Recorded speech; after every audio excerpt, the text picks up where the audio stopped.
Hey everybody, so welcome to my channel. My name is Michael Stevenson. Welcome to my YouTube channel.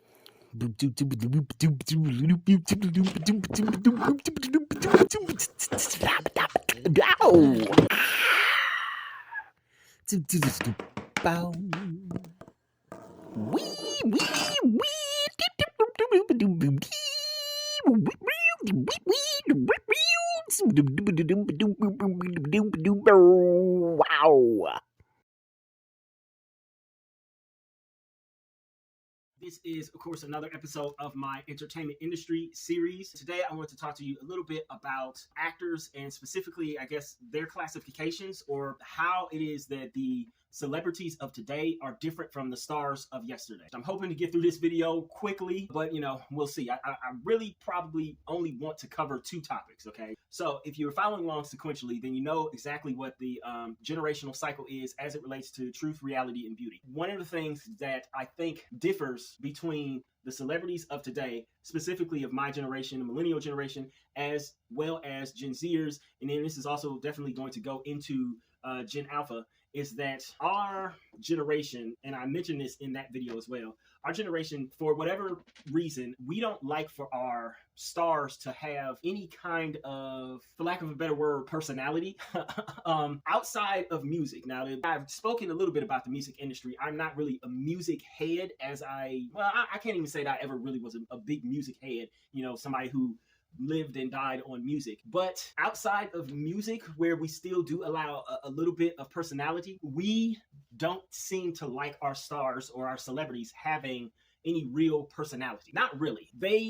I lamented about this in the previous video, that there are no longer any bad boys nor any sultry girls or women. Like there's not the sort of sex pot kind of woman like a Pamela Anderson. There's no real super quirky like Melanie Griffith. There is, however, we have maybe sort of only two categorizations, at least for women. We have approachable cute or weird cute. So that's pretty much it. So, approachable cute, there are people like the Zendayas, Florence Pugh, or Millie Bobby Brown. And then we have the weird cute, which is like Jenna Ortega or Aubrey Plaza, right? And then everybody else, as far as the women go, they sort of fit into this mixture of, we either really, really like them one day and we kind of don't know why, or we really, really dislike them another day and we also kind of don't know why. And there's no real multiple categorization there. It kind of just is what it is. In the previous video, I had said that one of the things that we like to have for our stars is that they are non-troublesome. So that eliminates the whole bad boy thing. We also definitely don't want them to be political, even though we are in an intensely political society and at an intensely political time right now. We don't want that. Unless they agree with us, then we love it. And we don't seem to want them to be overly expressive about other things that they feel. So even if they aren't political, if they express themselves in ways that I guess are too open to us, we weirdly don't like that. And a lot of people will say that, oh no, they love that, which they also, like, again, because I think because the artists and entertainers ourselves, because we live in a world, in a state in which we are constantly battling ourselves, there's a certain level of hypocrisy within us. The fans have also taken that on. And so it's like, we sometimes like when people speak up about personal things like mental health or things of that nature, but we only like them to speak up about things that are in vogue to speak of and speak about, I guess. So it's a very weird dichotomy that we have with our relationship to celebrities as opposed to how it used to be. How it used to be is that back in the day, Gen Xers, they had the Brat Pack. That was, obviously a play on the old time Rat Pack of the 1950s and 60s. It was basically a bunch of young kids at the time, kids as in adults, but young kids at the time who they were bold, they were brash. They came out and said what they wanted to say, they did what they wanted to do, and they felt the way that they wanted. They felt as if the world was going to change because they were going to change it. And so you had people that were, the boys were plenty of bad boy. You had not only the quirky women, but you had quirky women, sexy women, nerdy women. It was like a plethora all across the board, and it wasn't just, or at least it didn't feel like they were just playing a character. They sort of lived these kinds of experiences. One of the more remarkable or noted bad boys of that era, of Gen X era, were people like Robert Downey Jr., Rob Lowe could sort of be thrown in there. You had James Spader. He kind of had this sort of dark mystery about him as and not only in his characters did he bring that, but he also had it as an actor. Then you also had like the sweethearts, but also the boys who were definitely going to, they were sweethearts who could break your heart, basically. So those were like the Johnny Depps, the River Phoenixes, even probably Leonardo DiCaprio. They fit into that sort of realm where you knew that they were going to express themselves, and sometimes it was going to be brash and you were not going to like it, but you still somehow came out liking them. And the weird thing is that baby boomers still had, or baby boomers had sort of the same categories. You had like the Brad Pitts and Tom Cruises. They fit into their own different categories of very attractive men for the women, and super duper, there was something strong and powerful about them when other men looked at them, right?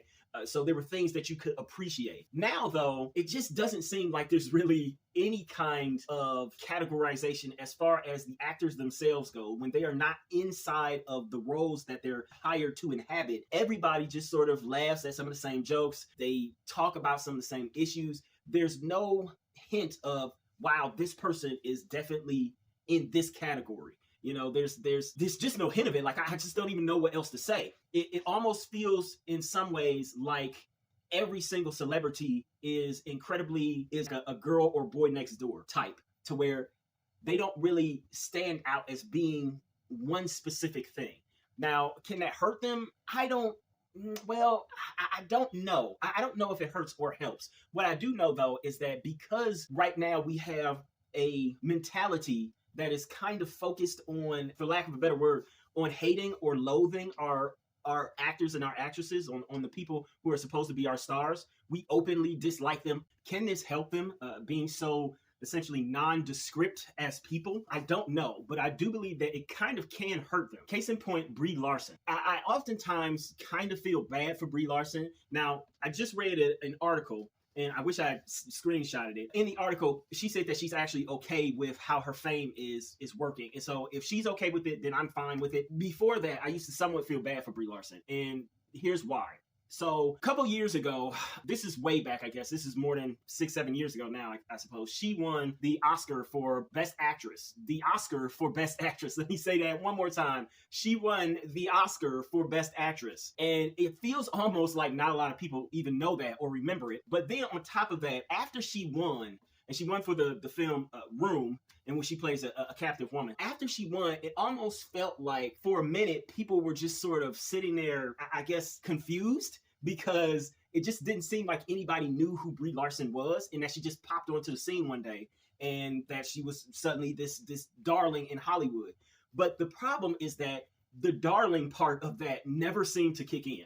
So first, after she wins the Oscar, I believe maybe a year or two later, she gets the role of Captain Marvel. They announced that they're going to be making a female superhero, and that is going to be Captain Marvel. And Brie, for those of you who don't know, she's actually been a child star.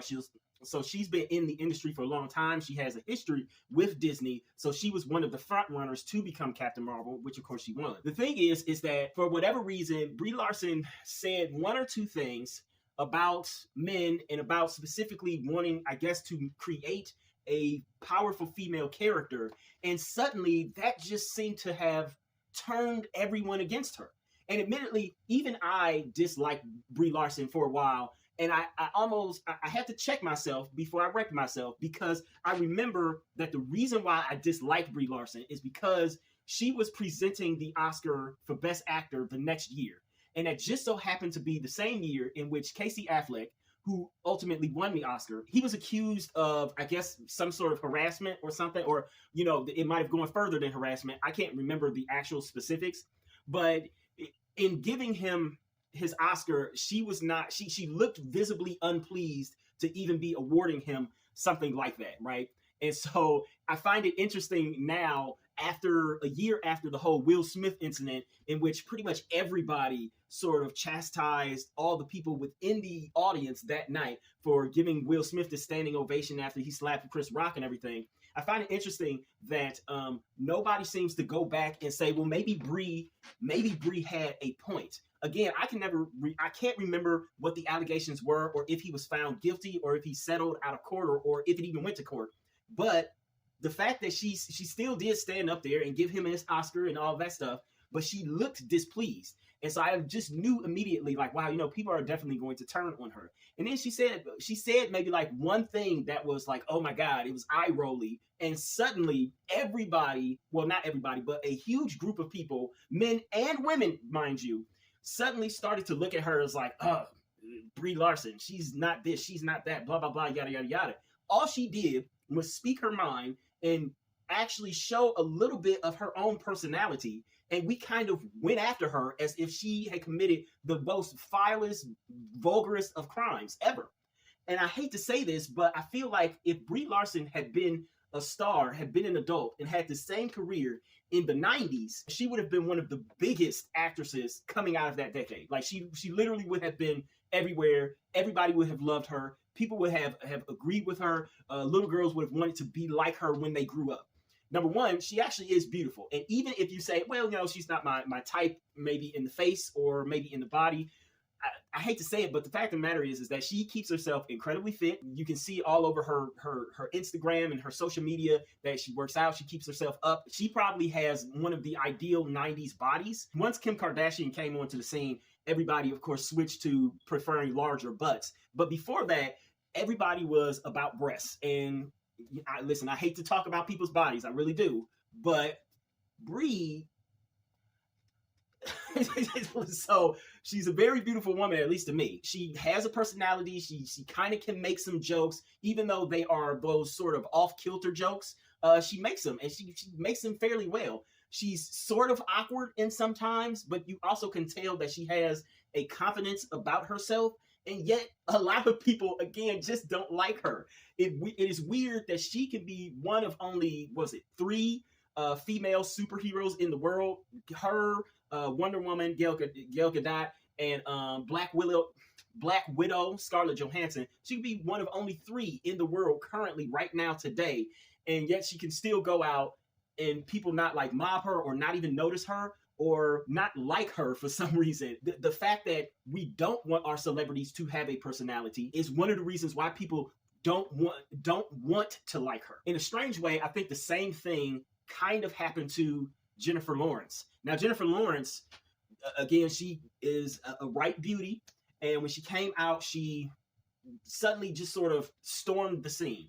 Winter's Bone got her nominated, I think. And very few people had seen the movie. And suddenly she was being nominated and she was in big franchises. And so she does Hunger Games. She does her big budget thing. And then she also, I believe, gets X-Men like right after that. And then she gets Silver Linings Playbook. And within the span of, it seemed like, 2-3 years of her actually coming on and being a big thing. Yeah, she was on the Bill Engvall show, but I know most of y'all didn't watch that, and most of you probably have never even heard of it. After just a few years of her being on the scene, she won her Oscar, and she was walking up the steps at the Oscars, right? And of course, she fell, and people thought that was sort of charming and things of that nature.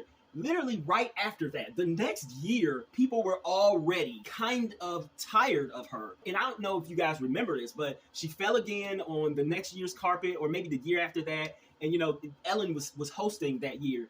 And I heard chatter of people saying, oh my God, she fell again. That's a fake fall. She did it for they weren't saying for clout back then, but, she did it for attention. She's not a real person. She's fake. Mind you, all of this came before she and a number of other actresses spoke out about the pay gap disparity that they were experiencing between themselves and the male stars in Hollywood, okay? A lot of people, for whatever reason, they just sort of started looking at Jennifer Lawrence as a headache. And I think that she lost a lot of fans simply for, once again, having a personality. And of course, then after that, she went away and she actually had a child and she's come back, and I think she's probably, she's only been in one movie since she's been back. So, and that was the Don't Look Up, from what I can remember. Then there's the star of the show, which shall not be named. So this star, one of the things that people always say about her is that she's so chill.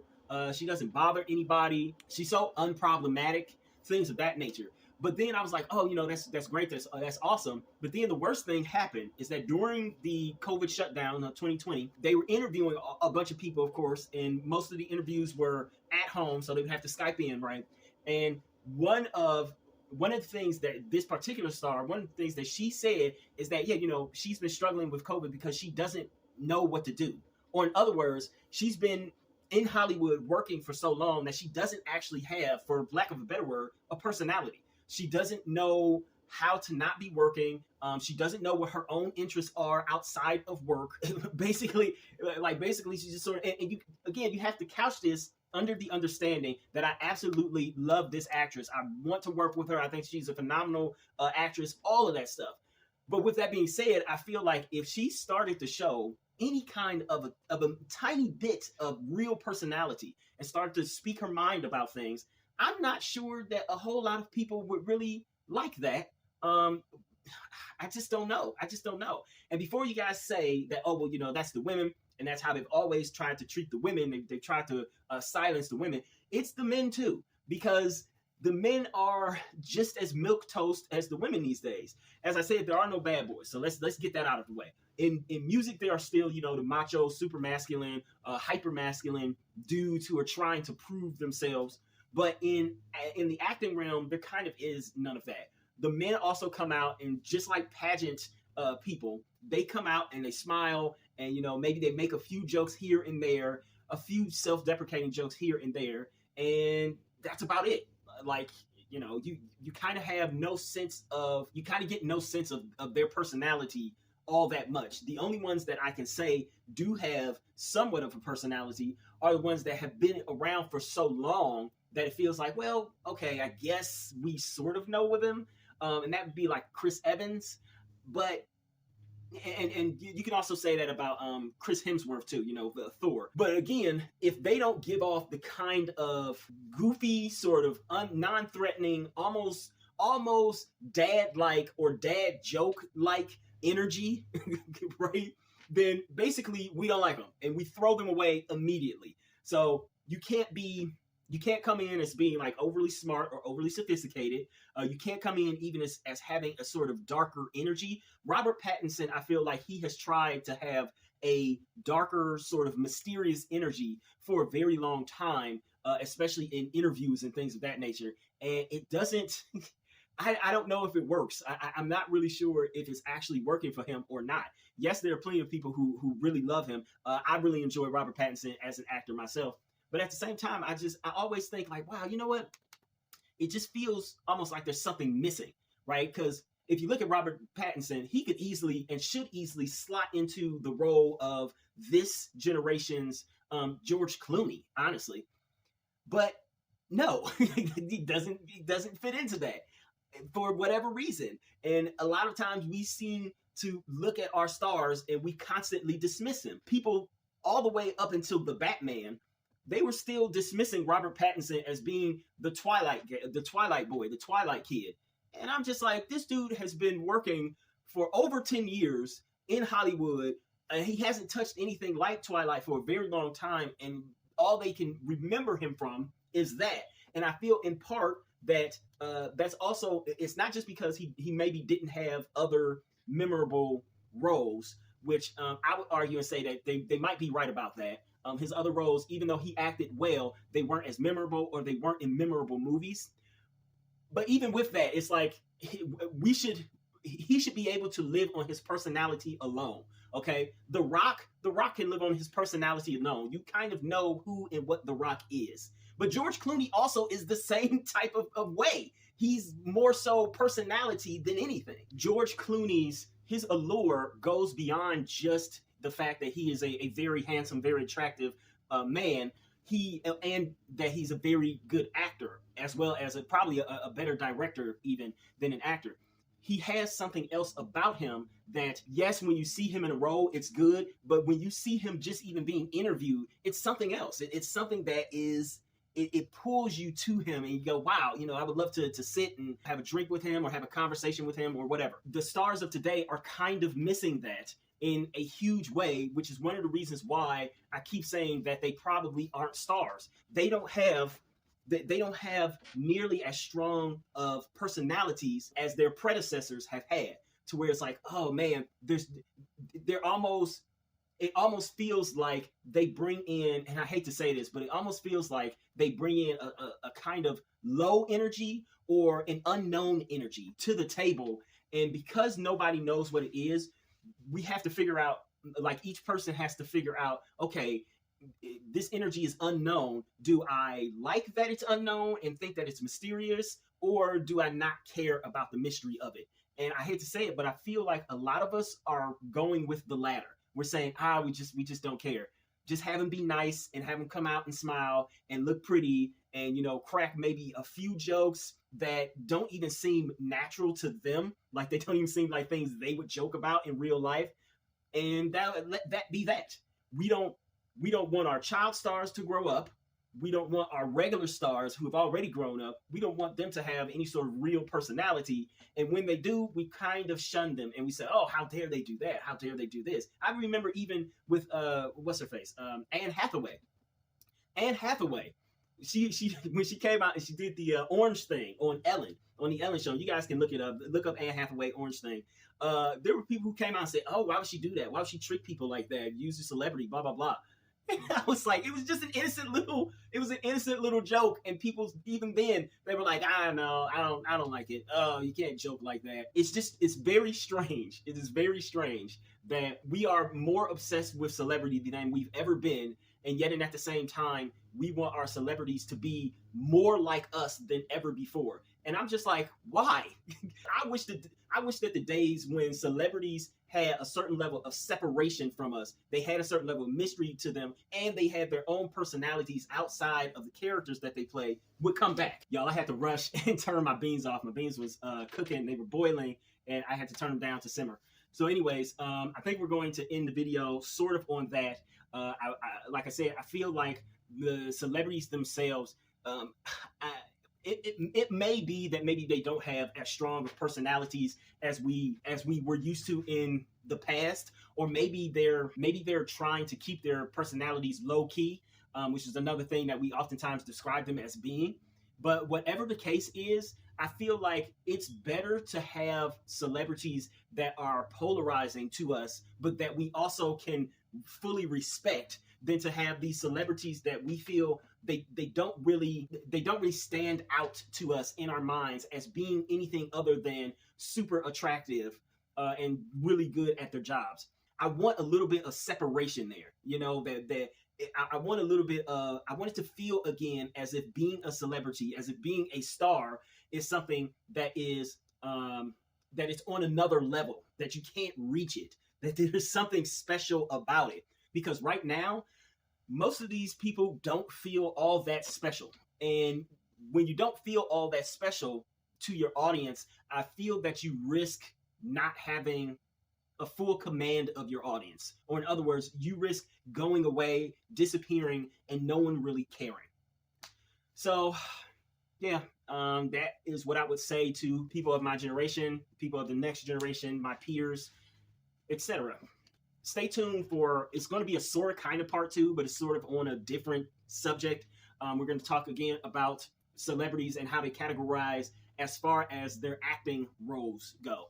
So, yeah, stay tuned for that. Hey, everybody. So while I don't have an official sign off yet, I guess I should do the whole please like, comment, share, and if you so desire and you want to see more, subscribe. But more importantly, I will ask that you please go and purchase one of my books. They are mostly ebooks, and pretty much they are all under $10. See if any of my work is actually any good, if it lives up to any of the things that I'm talking about here on my channel, specifically with the entertainment industry videos. So please go purchase my books. All of my links are down below. Thank you.